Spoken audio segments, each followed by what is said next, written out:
పశ్చిమ గోదావరి జిల్లాలో పోలింగ్ ఉత్సాహంగా సాగుతోంది. తొలి 2 గంటల్లో 22% పోలింగ్ నమోదైంది. 16 మండలాల్లోని 307 పంచాయతీలకు ఎన్నికలు జరుగుతున్నాయి. అవాంఛనీయ సంఘటనలకు తావు లేకుండా అధికారులు ఏర్పాట్లు చేశారు.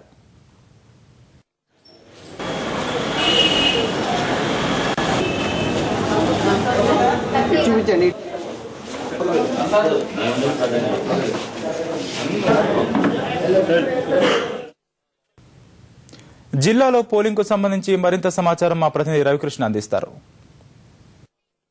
నిర్వహిస్తున్న ఎన్నికల పంచాయతీ ఎన్నికలు ప్రశాంతంగా సాగుతున్నాయి. జిల్లాలో 307 పంచాయతీలో జరుగుతున్న ఎన్నికలన్నీ కూడా తొలి 2 గంటల్లో ఎక్కడ ఎలాంటి అవాంఛనీయ సంఘటనలు జరగలేదు. జిల్లాలో 15 పంచాయతీల్లో ఒక 20 నిమిషాల నుంచి అరగంట ఆలస్యంగా పోలింగ్ ప్రారంభమైంది.